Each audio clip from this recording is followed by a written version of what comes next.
আপনি কি জমি কিনতে যাচ্ছেন বা পুরনো দলিল নিয়ে সমস্যা আছেন, তাহলে আজকের ভিডিওটি আপনার জন্য খুবই গুরুত্বপূর্ণ।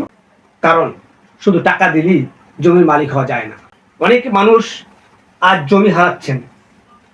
আমি সাইফুল ইসলাম, উন্নয়ন গণমাধ্যম কর্মী। সহজ ভাষায় বলি, জমি জমার কথা।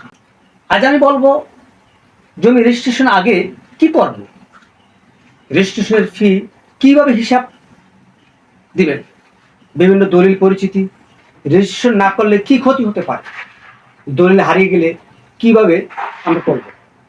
জমি কেনার আগে অবশ্যই বিষয়গুলো যাচাই করে নিতে হবে। চলুন বিষয়টা পরিষ্কার।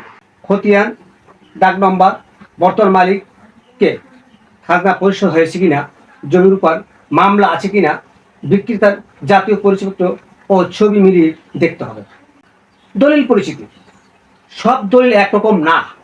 সাপ কপলা দলিল সাধারণ কেনাবেচার জন্য, হেবা দলিল জীবিত অবস্থায় কাউকে সম্পত্তি দান, দানপত্র, বিনামূল্যে সম্পত্তি হস্তান্তর, বায়না দলিল আগাম চুক্তি, অক্ষ দলিল ধর্মীয় বা সামাজিক কাজে সম্পত্তি দান। রেজিস্ট্রেশন না করলে কি ক্ষতি হতে পারে? রেজিস্ট্রেশন ছাড়া সেই দলিল আইনি নিরাপত্তা কম পায়, নামজারি সমস্যা, জমি বিক্রি করার সমস্যা, ব্যাংক লোন নিতে সমস্যা, মালিকের প্রমাণের জটিলতা, মামলা পর্যন্ত হতে পারে। দর্শক,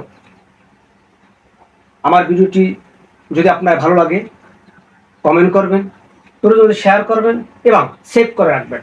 আপনার একসময় আমার ভিডিওটি আপনাদের কাজে লাগবে। দলিল হারিয়ে গেলে ভয় পেয়ে যান, কিন্তু ভয় পাবেন না।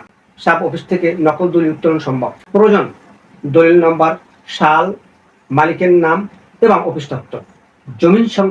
জমি সংক্রান্ত এমন বাস্তব তথ্য পেতে চাইলে ফলো দিন এবং শেয়ার করুন।